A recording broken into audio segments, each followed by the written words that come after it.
advantage of the programs that are available in the fire department. You guys have anything for that? I mean, our CERT program is probably nationally known. Other agencies that call us to get what we teach. Very, very thorough and complete program. So I encourage anyone that is not participating in the program to really look at that. Good skills for yourself and your family. Firefighter Ramirez, you have anything? Firefighter Ramirez is a first house rookie. Yeah, this is first assignment. Came out right near the top of the list, and blushes a really lovely shade. Do you guys have any questions for us? Really, it was a rhetorical statement. I wasn't looking for anything feedback. Either way. I was just wondering, is the CERT program something that, like, the Boy Scouts can do to volunteer? So they're gonna We are. Yeah. I think 18 was the minimum. 18. Yeah, I think 18 was the. Pardon me? There was a teen CERT program. If you come to the fair, we'll have all those answers for you. Is there still a coordinator in each of the town? There used to be, Chief, but it's really kind of, it's really kind of down by the wayside a little bit. That's one of the things we look at the used to be. Yeah, Stacy Gearman still pretty much runs the whole program still. There used to be the certain gathering coordinators. We'll call them out on high wind event days where we have wires down or intersections that are blacked out, things where we can use them. We actually send them out in brush patrol sometimes, driving our plug pickup trucks to scout the area for smoke with some of our radios sometimes. If you want to avoid the problem, right before I retired, Lucy Jones we had a training session with her. She was the guest speaker. I lived in Silmar and then I moved to Northridge, so I've been through this a couple times. So I asked her, hey, I'm ready to retire. Is there some place I can go in the U.S. I don't have to worry about earthquakes? If you're ready, South Dakota. Kind of cold there in the winter, but they don't have them. Yes, ma'am. I was wondering if you could stick around through my presentation because I've got a bill that might be of interest to the fire department. Are you going next? Yeah. Beautiful. We'll be here. Yes, sir. What is I've heard that from Devonshire Division that they're not doing CERT training. Is there resource problems for CERT training and the Devonshire Division? Anything that Devonshire Division is going to have is going to be a little bit different than our community emergency response teams. I'm not sure. I know the police department has first response teams that go out that are civilian, but I don't believe that they are CERT. Yeah. Are you having challenge or resources for CERT training, or are you after funded? Well, it's like everything else. I mean, funded, no. I think right now there's four people total that are CERT instructors for the fire department for the entire city of LA. But we also lost 25 engine companies. I mean, I think finally now the city council has realized that it's time to start restoring the fire department. And certainly what the council members and the mayor have said. And we've got a brand new fire chief that started yesterday. That's definitely too. So yeah, we're looking forward to finally getting some resources back and making some progress. I have a question for you. This came up in a scenario where an individual was hurt and a fire truck, it wasn't in LA City jurisdiction, it was just northwest, and an individual was hurt, a fire truck was there to provide aid, but they were limited in what they could do. Could you explain the difference between the EMT department side and the fire truck? Sure. Two levels of responses that you're going to get. One is BLS, which is basic life support, and the other is ALS, advanced life support. One is you're going to be having EMTs work on you. The other, you have paramedics work on you. Paramedics have the opportunity to, they start IVs, they're able to intubate, they're able to get drugs and medicine, they're able to defibrillate you. They definitely have a high level of expertise. Luckily for everybody in the city of Los Angeles, almost every apparatus has a paramedic on it. There are some EMT, the 800 RAs that don't, but anytime a call comes in, it's going to require a paramedic. And you call into a call taker, and they divide it up between an A, B, C, or D. A being, I have a cut on my hand. B, maybe I have a broken leg, something along those lines, but still nothing that's going to require paramedic intervention. Your C-level calls get into, I've got shortness of breath, we've got having an asthma attack, an allergic reaction to something, and then the D-level calls are full-blown heart attacks, chokings, drownings, those kind of things that require a high level of commitment from the fire department. And based on what category you're in, when you make that phone call, determines how many apparatus they send to your emergency. Our goal is to have medics on scene within 4 to 6 minutes. Yeah. Absolutely. Yeah, I mean, it's funny because I live over in Ventura County, and I'll joke with people and tell people who live in my area of town that the level of coverage and the expertise that you folks have here, Ventura County, while they are a very good department, pales in comparison. Here, if your home catches on fire, there's a very good chance we're going to stop it in whatever room it started in.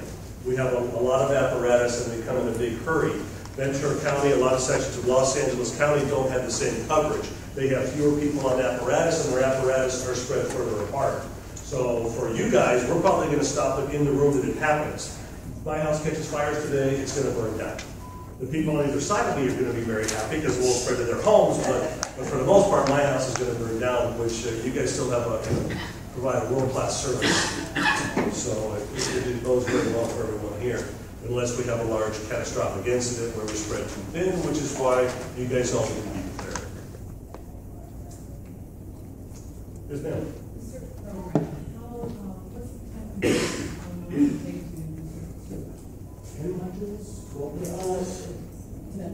Yeah, they have an instructor that will come out and they'll teach a group of folks at one time, and it's a commitment, I believe, 12 weeks. And they cover a lot of different things. I mean, they cover your basic first aid things. They'll cover your basic search and rescue things to do. There's just a lot of different things, basics of basic firefighting, things on how to just put out your very basic kind of fires, what to do with electrical emergencies if you come upon wires down.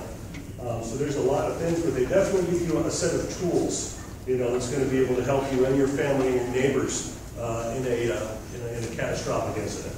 Their curriculum is actually very similar to what our firefighters in the tower receive. I mean, obviously you're not testing, know what your peak of fire, but the information that's given is presented is the same as what our basic firefighters do. Is there a limited number of people together to do this? I'm sure there is. I couldn't give you the bottom line number, but they're not going to come out for 2 people. It would be But and at the fair, you'll be able to get all of that information. They're going to have a booth set up there. 27th or 22nd? 27th of September. It's on a Saturday, and the event will be from 10 to 2. We'll be setting up at 9, getting ready. There'll be free food, there'll be a lot of training, there'll be a lot of outreach by various organizations, the Red Cross, the Shaky Quaking folks, for those that are children. Scared. And on the note of disaster preparedness, this council here is working with Captain Stacy Gerlich and doing a CERT training program. And what we're trying to do is we're trying to work with the fire department in establishing 2 Saturdays, or actually 2.5 Saturdays, so that way we can, for those that are unable to do it at night, we have a better turnout when we try to combine them into a Saturday and make it an 8-hour event. So we're in the process of trying to work with the department, and this council is trying to work with councilmen and trying to create that program, and it will happen this year. We just don't know when. So please pay attention to our website. That's where you'll find the information. And please feel free to call one of us if you have any questions regarding it. But it won't happen this year.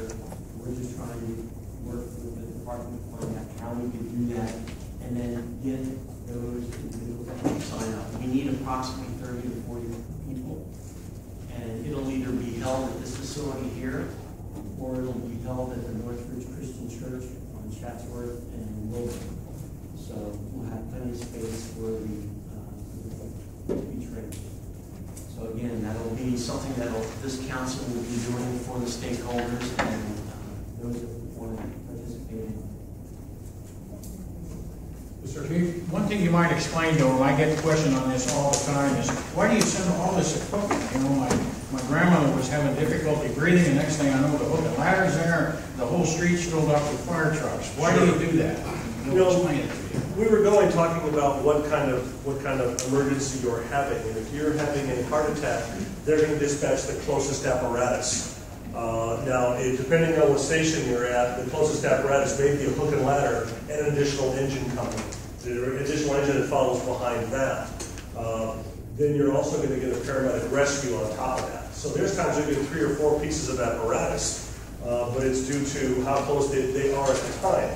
But if you have someone who has a full arrest, if you're one of your loved ones is having a heart attack, it eats up 6 people very, very rapidly. One person has to do the CPR, one person has to do the ventilation, somebody has to get information from the family, you're going to have somebody starting IVs, you're going to have one member intubating somebody, and that's 5 people right there. And you're going to have a minimum of probably 3 to 4 people on the ambulance driving the person to the hospital. So while it may seem like a whole lot of people and how come all those people are here, every one of them is vital. When we go to a fire, a lot of times it looks like something from the Keystone Cops because the rig parks and everybody goes. But depending on what seat you're riding on the fire truck that day, you have a very specific job of what to do. Whether it's getting dropped off and hooking up the supply line to the hydrant, the pump, or a firefighter taking the hose line up to the front door, or raising the ladder up to the roof, or ventilating, or doing search and rescue. Depending on where you go, everybody has a specific job that we train for. Does anybody else have any more questions? If not, thank you. Okay, thank you very much.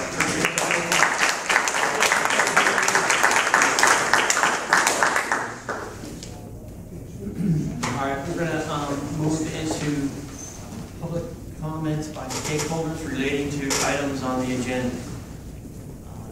There are speaker cards. Has everyone that wants to speak? Thank you, sir. Pardon? Yes. Thank you. Go back up a second. We'll go to public officials here. Good enough. Go ahead. You can stand. Please introduce yourself and say and spell your I'll name. actually give them my cards. But, Okay, great. it's Hi, good evening. My name is Rosalba Gonzalez. I'm with Senator Fran Haven's office. That's SD 27.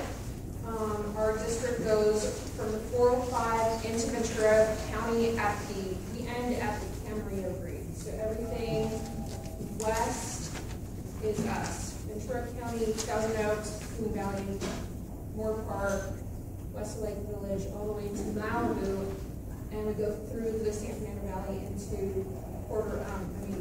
Stevenson Ranch up in Santa Cruz. So we've got a very wide district. We represent 900,000 people in our district, and I'm very lucky and fortunate to be the representative for the San Fernando Valley on her behalf. So quickly, I'm going to touch upon what's going on in Sacramento. This is the last month for legislation, and one of the key pieces of legislation that she's pushing this month is SB 1319, which is crude by rail. Currently, there are oil companies that are transporting oil via rail, and North Dakota and Canada have suffered very devastating accidents, derailments with these oil cars. And Senator Pavley is working with the California fire chiefs in the state and trying to create better safety techniques and requirements for these oil companies, or rail lines to move oil in California, and also including funding for extra training for the local first responders. And for Northridge, this is key because you've got one rail line going through the district. So we're hoping that we can count on your support and the fire chief's support in getting this through committee this week. We are actually facing a deadline. They're hearing this bill, I think tomorrow, if not Friday, in the Appropriations Committee in the Assembly. And we're hoping to get that through and onto the assembly floor before the end of the month. Every piece of legislation is in appropriations or going through the committee process and has to be out the door and onto the governor's desk by August 31st. So everybody will be working through Labor Day weekend this year. As a funny side note. So we're hoping we can count your support, and Chief Elder, I would love to talk to you more about the bill and seeing if we can get some support from the LA City Fire Department. But if you have any questions, please feel free. I also brought along the July newsletter that we sent out to our constituents. If you would like to sign up for it, I did bring in a sign-up sheet, so I'm going to pass this around, and I'll try and stick around for a little bit, but I try and get my foot up before the end of the night as quickly as possible. In terms of the water bond, Senator Pavley has been a leader in trying to advocate for a better water bond. And negotiations need to be done and over with by tomorrow. That is the deadline for us if we want to get this water bond onto the November ballot. Currently, there is a water bond, though it is not the preferred choice for many of the legislators in California. Currently, this water bond that is on the ballot is $11 billion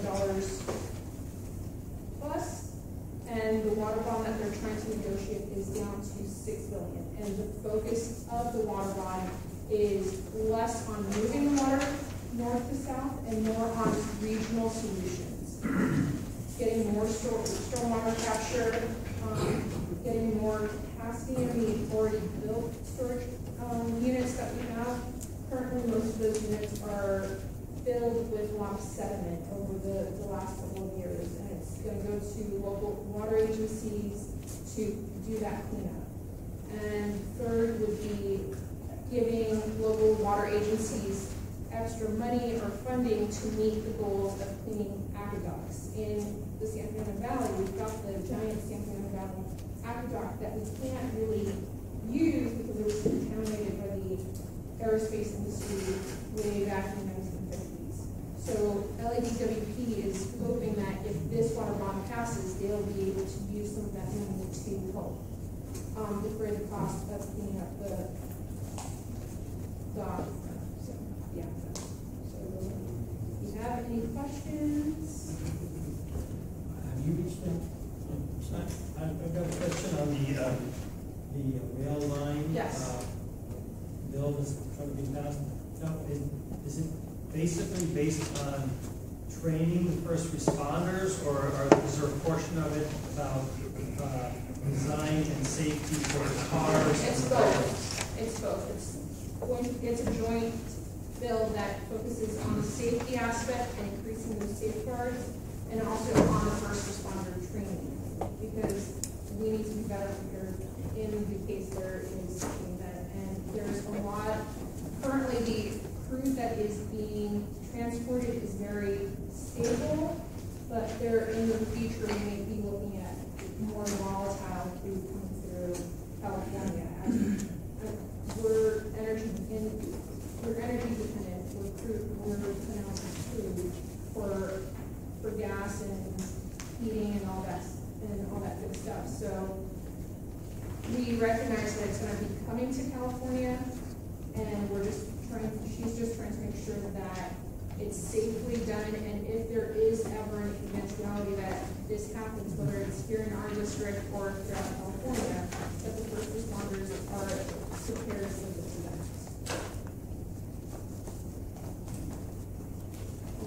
Any other questions? What's the status of the assembly bill? Is it going out? Which, the bill, it's an appropriations committee in the assembly. So what that means is, that committee is nicknamed the graveyard for a reason, because all bills go there to die. Anything that costs money, it has a very high hurdle to go through. But we feel this is desperately needed. It's already happening. We already have oil coming through on our rail lines, and in our district, we've had the Chatsworth incident in 2008. So if anything similar happens homes are within less than a half mile away from those that fail. And so they would be making sure that everyone is safe and get first response. Are you working with the state fire marshal? Yes, State fire marshal? this is actually something that the California fire chiefs approached Senator Hadley on, and it's been in the works for the last year. And I've been working diligently to get local support and trying to get the assembly members were Matt Doddy would be one, and in the appropriations committee, it would be, if you know anyone in Assembly Member Nebra's district or Assembly Member Mike Gatto, they're the two members locally that are in the appropriations committee that can make a difference in getting this bill out and onto the floor. If you send us an email, I'll send we you. can distribute that to our stakeholders and let them know, express their views. Very much. Thank you so much. Thank you.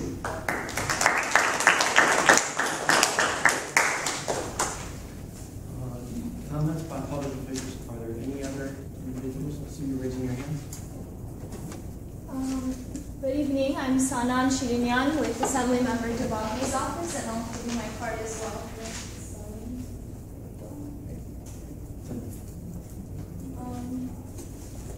So we have a very busy 2 months coming up. I'll just make some quick announcements. The Assembly member is hosting his second round of community coffees since taking office. And this is basically an opportunity for community members to get together, meet face-to-face with the Assembly member, get some legislative updates, ask questions, and give feedback and their own, suggestions of legislation that's important to them. It'll be coffee and light refreshments provided. We have 3 of them coming up, but I believe the closest one to this neighborhood is going to be on Saturday, August 23rd at Providence, Tarzana. And the details, the address, the hours are all on our website. And I can also email you all of those details. We also have a set of tree giveaways. We partnered up with the City of Los Angeles to do some free tree giveaways for the community. There are 3 of those as well, and I believe the closest one to this neighborhood is going to be on Sunday, August 31st in Reseda at the West Valley Park. So basically, we're going to bring about 100 to 200 trees. It's first come, first serve, and you can just pick it up. They're obviously not grown yet, so you can plant it. So that's just something nice we're doing. We also have a senior town hall on September 5th at One Generation. And that's going to be basically, if you guys want to bring some of your parents or neighbors, or it's going to be a good opportunity to hear resources available for our senior population. And yeah, those are the upcoming things that we have, and those all touched upon the water lawn that's big on legislation. And if you guys have any questions, I'd definitely say them. Excuse me, what did you say will be held at Tarzana Properties? The community coffee. Community coffee. Okay. Thank you. Thank you very much. Okay, I'll be quick. My name is Jessie. I'm from City Council Member Mitchell in the Mayor's office. It's a pleasure to be before you. A few updates first for the exciting things that are colorful. Right? It's exciting. We just printed these. We're renting we finished the third year that the councilman has been in office. In his first term, he was a council president, pro tem, basically vice president of the city council. So we printed these. They're the accomplishments the things that we've accomplished with all of your help in office. So if you want me to grab one there. A few other things that are near and dear to my heart. On September 19th, Valley Interfaith Council, a nonprofit that runs the Wilkinson Senior Center just on the block, completely a nonprofit, also provides Meals on Wheels and free services for seniors. They're having a fundraiser. They're a wonderful group and near and dear. So September 19th is the car show, barbecue, fun. This coming Saturday in Wilkinson, there's a senior services expo, so even sooner, completely free. A lot of different vendors, related to all types of things. The legislative session for the city began last week. As you heard on Friday, it was the big accomplishment. Chief Terrazas, the first Latino chief of the fire department, was appointed. The councilman was selected to be on that selection committee, which is quite novel, as that's one of the main powers of the mayor. He conducts all of the appointments. The mayor does not have a vote as to the confirmation process. So city council members are kind of always decide on the selection process of the nominees, but the councilman is as chair of public safety, so we're excited to have him. He's also an Emmy Award winner for his U.S. patented brush fire rate of spread tool. So we're having a fire chief who has an Emmy. Also within the first week, the council has passed a motion to help secure the funds for the Howell Center, a Wilbur and Parthenia. With the budget process that one community center we will get funds for is here in our backyard, and that was passed. If you have used golf bags, there's a community group in Northridge that are using them for community cleanups. You can't get a text right up, but it would go to a great cause, and I'm happy to follow up with you. There's other things, but I'm at your service, and I'm always happy to answer questions, and I'll talk to you offline.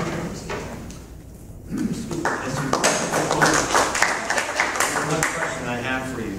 I noticed in this pamphlet here, this very nice pamphlet that the councilman put out, Not a tax that there was 3,428 trash bags that were picked up.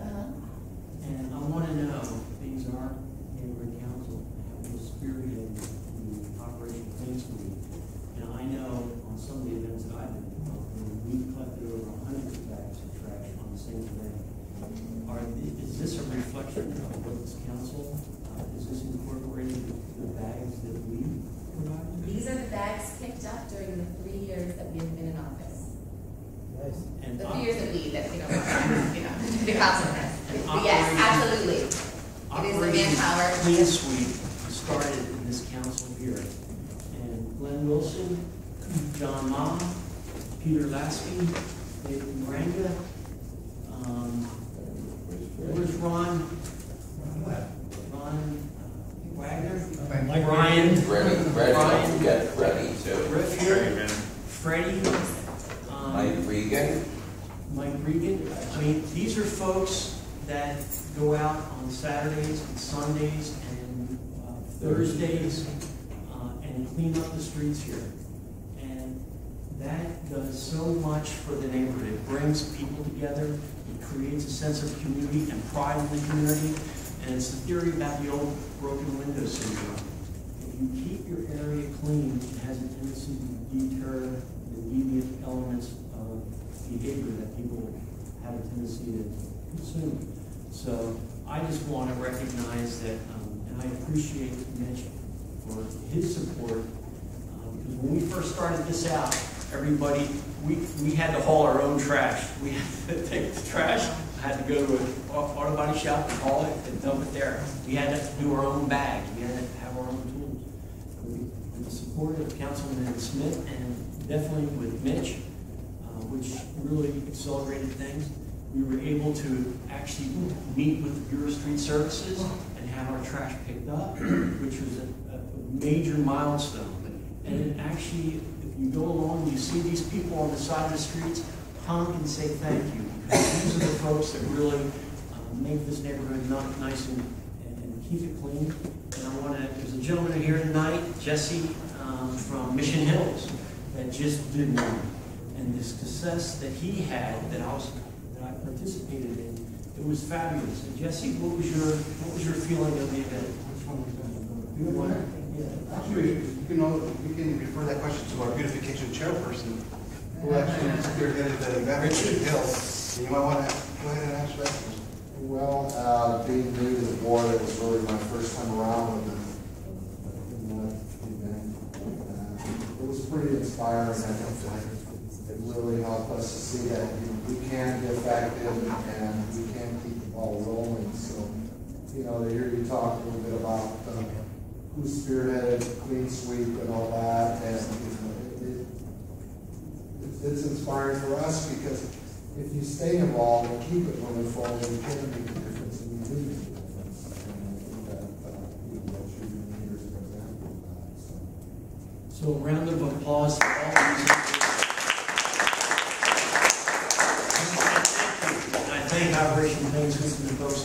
especially Glenn for being out there every day. And again, Councilman Englander for his support in helping us make it a success.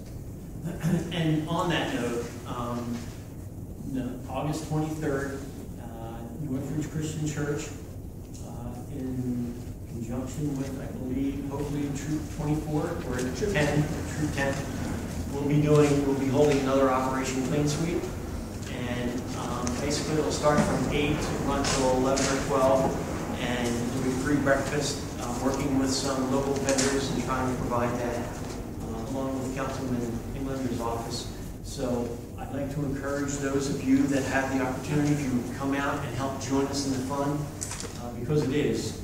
And we're trying to, I'm working with a few folks and trying to get little gifts together to where the person that does the most bags will get a gift, the person that finds the most unique trash will get the gift. So we're trying to make it inspiring and fun, and also bringing the community together to help improve a pride of ownership in where we live and what we do.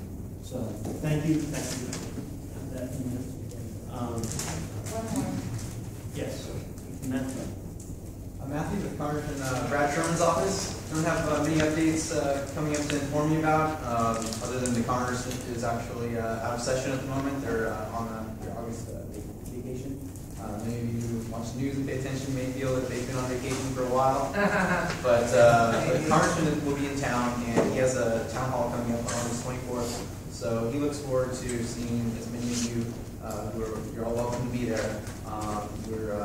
Congressman goes up and gives updates about what's going on or what's not going on in Congress at the moment, and he takes questions and comments on the issues that are important to our constituents here in the district. So if you have anything that's been on your mind, and you think that we should be doing better in Washington, please come out to the town hall on August 24th at Birmingham High School. There's refreshments. There's going to be a lot of folks there to mingle with. It's a great opportunity to meet and talk with the congressman, and it's really just an opportunity for people to voice their opinions and to hear some feedback and some, a lot of times inform the congressman on what needs to get done here in the Valley and what needs to be fighting for. So look forward to seeing you all there. If you have any questions, you can call our office. We'd be happy to speak to you and give you some directions if you need help getting there or any other information. Also wanted to just put in a quick plug for the constituent service department of our office. Currently, we have some good staff members who are working on constituent services that basically help people who have individual problems with federal agencies. So if you have a problem with Social Security, if you have a problem with you're a veteran, and you're not getting the service of the VA that you expect, if you're not, if you're having trouble getting a visa, you need that expedited. Any immigration issue. You have a high school, someone in your family who's a high school student who's looking to go to one of the military academies. You do need an appointment from your local congressperson to get in there, with the exception of the Coast Guard.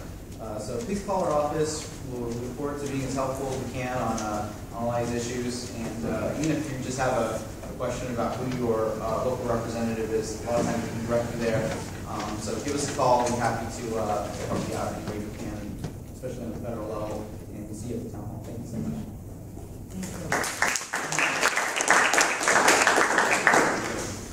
Are there any other comments by public officials? Yes, Lydia? Yes, so I want to give you some dates to hold on to mark on your calendars. Excuse me 1 second. Lydia, could you say your name? Yeah, I was just going to say before I go into that. So before I go into that, I will introduce myself. I'm Lydia Grant. I am on the board of neighborhood commissioners. I am the commissioner that oversees the North Valley neighborhood councils. We do, as a body, make policies for the entire city, but we are each assigned regionally, and the North Valley is mine from Chatsworth to someone's down in Panorama State. So a couple things that I wanted to mention. First off, I do appreciate that you guys have Mike here on your schedule for tonight. I know that we all recently dealt with a situation that we wanted to all ask him some questions about, but just know that we'll be back to ask those questions when he reschedules. And I appreciate those of you who are here in support of that, because it does mean a lot to me, because we are really trying to do what's best for all of us. Next thing I'd like to say is we have some dates coming up. The next Board of Neighborhood Commission meeting is going to be held here in the North Valley. It will be hosted by our Leda Neighborhood Council on September 2nd. Keep your eyes open. I will be sending out an email when I have more information on where it's actually going to be held. There's a couple other things coming up this Saturday, and I would actually I'm hoping Glenn filled out a speaker card to catch anything I missed because he's much better at all the details than I am. But this Saturday is Budget Day. You do need to register for that if you're interested in coming. Everyone is welcome. There's a busy schedule for Saturday. We need to make sure that all the neighborhood councils have their 2 representatives there. I know that yours has already chosen yours, and thank you for that because only about a third of the neighborhood councils had chosen them at last count. So thank you guys for being on top of that. Also, we have coming up the Congress of Neighborhood Councils. The Congress will be held on September 20th. Yeah. Okay, September 20th. It is at City Hall. We're expecting over 800 people to attend. So we need to make sure that you start registering. There has been a delay on the registration process, so keep your eyes open for it. It'll be in the next couple days that it'll be going up and live. Again, you need to register for that. You need to register for Budget Day because we need to make sure there's enough food for everybody. On commission meeting, I'm winding down backwards. And I think that's about it. I'm sure if I missed anything, Glenn will come back and play.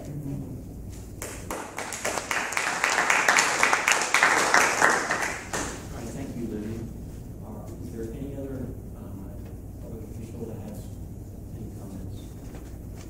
All right, we're going to move on to, there is no guest speaker tonight, or city attorney will not be here. There will be public comments by stakeholders related to items on the agenda. 2 cards here. Is there anybody else that would like to make public comments? Please bring up your card. Let me know. I'm going to start with Barry. Yes. Good evening, everyone. My name is Barry Vilovich. That is Barry, B-A-R-R-Y, I-L-O-V-I-T-C-H. And just to add this, I'm also an Emmy winner.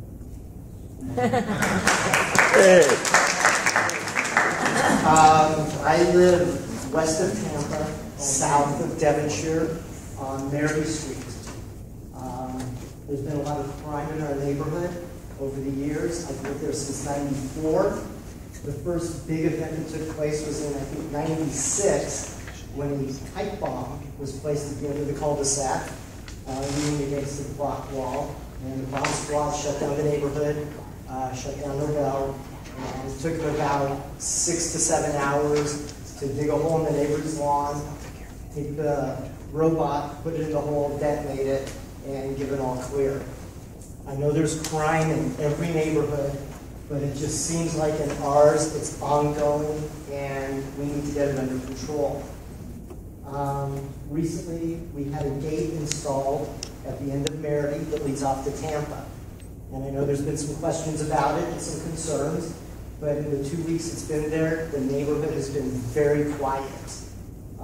Typically on a weekend, I'm cleaning up beer cans, wine bottles, In-N-Out burger garbage, used condoms, used syringes that I'm assuming is for drugs. I've called the police numerous times. They come out and they don't even take a report because they say this is just things that happen in neighborhoods. We know that people enter off Tampa, not off Merity, because I've put in 3 surveillance cameras in the front of my house. My car's been broken into twice, just recently. This year, there have been two different occasions of gunshots in the middle of the night, and it's been about 4 or 5 shots that have taken place on that walkway. And I know this because you can see the flashes in my security footage. Just recently in May, a woman attempted to run over a man with her vehicle. You see the man entering from Tampa, coming through the walkway, walking west on Merity, and then her car comes flying down Merity. He runs back through the walkway. She drives her car up to the curb where the walkway is and is spinning her tires, trying to get her car up that curb to drive straight through onto Tampa to get to him. If anyone's interested, after the meeting, I can show you the video. I have it on my iPad. Just last week at 3 a.m. in the morning, the license plate was stolen off of my new vehicle. When I went to the police department to talk to them about it, they said it's probably going to be used for a drive-by shooting, or they're going to go steal the car. My gate, in the 2 weeks that it's been there, has added so much peace to our street. Everybody on our street has a key.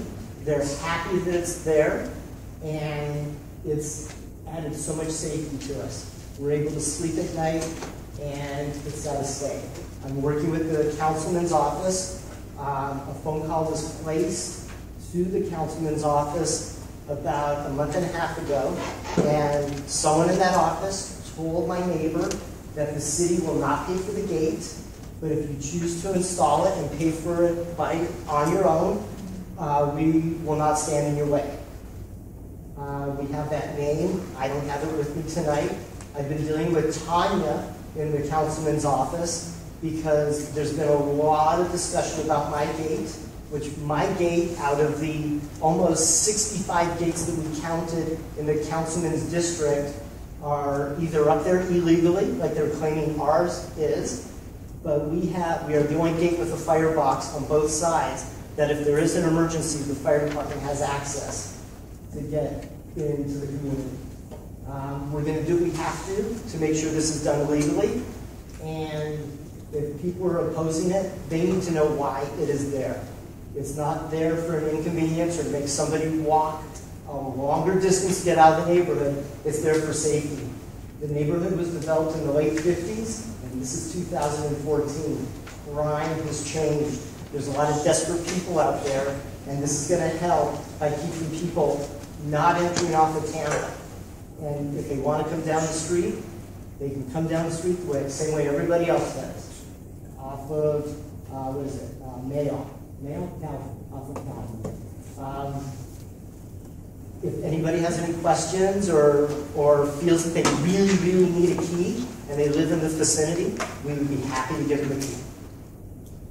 The first I've heard of it, so is there a lot of people disputing the gate? Is that why you're here? 4 people. Well, I don't And think 2 of them don't even live in the vicinity. So I don't see a problem, do you? Or What I'd like you to do, Barry, is we have public safety representatives here, David and Steve Koch. These are our public safety representatives. I'd like you to get with those folks, and they are tied into LAPD. We have John Parker, which is our senior lead officer. He's get a hold of these individuals, and let's work together with the councilman's office to try to address these concerns. One of the functions of this council is to hear what your concerns are and get that to the councilman's office. We've had a great rapport with this council, and there's a way that he with our community. Right. Yes, and he's been with this board as well. So get a hold of these 2 individuals, and you always have my number on the website, so feel free to contact me. We're here to help ensure public safety is every meeting I go to, anyway, I'm just a regular stakeholder, but I have a very deeper interest in everything that goes on. What we'll do is we'll help you work with the council and the fire department, because there's going to need to be a Those gates are illegal. Yeah. But I'm with him. Those gates were put in a long time ago, and things have changed. And we have lock gates where I live, and we're glad they're there because it keeps all this foot traffic. These guys are just walking around looking for some place to break into, and an opportunity to break into somebody's car. And those gates make a difference. They do, but here's the situation though. If my gate was going to be removed, every gate that we've surveyed in that zone is also going to be removed. So if you want